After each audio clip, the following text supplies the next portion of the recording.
د ظلم انتها شوې ده. د دې ماشوم ویډیو درسره شریکوم. پلار یې وفات شوی دی او تره یې د خپل کور نه راایستلی دی او راشړلی دی. د دې ماشوم دا ژړا د خپل پلار په قبر باندې دا ویډیو کې تاسو لږ وګورئ، مختصر شان خبره پرې کوو. زموږ پلار وفات شو، زموږ ترګانو کور نه وباسلو، اوس خدای د صاحب پلار وفات نه کړي.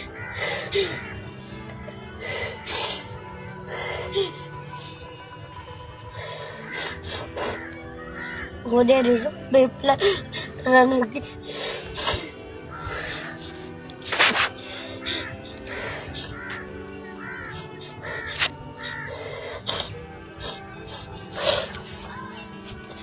بس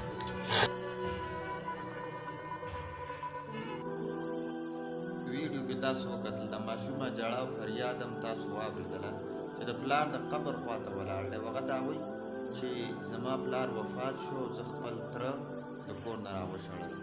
تاسو به اکثر اورېدلي او موږ اورو وایي د تره مثال د پلار وي، خو بعضې تره پکې دغه شان ظالم وخېږي او بدبخته وخېږي چې هغه به د خپلو کم ورېرونه چې دا خو د هغو مثال د هغه لپاره د بچو وي او بیا داسې ماشوم دا اوس لکه ځوانۍ ته ملا نه دی رسېدلی او د داسې ماشوم سره داسې ځای دی، نو بیا موږ اکثر دا سوچ کوو وایي دا عذابونه ولې راځي، زلزلې ولې راځي او دا سیلابونه ولې راځي. نو چې کله داسې ظلم وي او داسې یو جبر په معاشره کې روان وي، نو د الله د طرف نه خو بیا رحمتونه نشي راتللی، دغه عذابونه به راځي.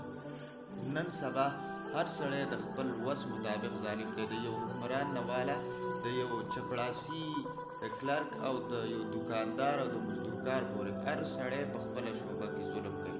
هغه چې وس کېږي هغه ظلم کوي. اوس داسې نه ده چې د دې ماشوم به د دې کور کې یا د دې تره څه حصه نه وي، ځکه چې د دې تره دی او ظاهري خبره د دې ماشوم د پلار هم څه میراث پاتې شوی د هغه به هم څه حصه وي په دې کور کې، خو بس موقع ورته میلا شوه چې څوک یې د تپوس نشته دی او ماشومان دي د کور نه شړلي او د دې خپل حق یې والی دی او هغه یې دې قبضه کړی دی. نو پکار ده چې د علاقې کم خلک یا کم چې صاحب طاقت خلک دي او د هغو وس کېږي د ماشوم دپاره د اواز اوچت کړي او د دې ماشوم کم حق چې دی هغه دې ورته واپس کړي. دا صرف د دې یو ماشوم خبره نه ده، بلکې په هر علاقه کې په هر ځای کې چې یو ظالم را پاڅېږي او ظلم کوي، پکار ده چې د مظلوم دپاره اواز جوړ شو، د مظلوم د مرستې او د مظلوم د حمایت دپاره را پاڅېږو او د هغې د حق حاصلولو کوشش وکړو.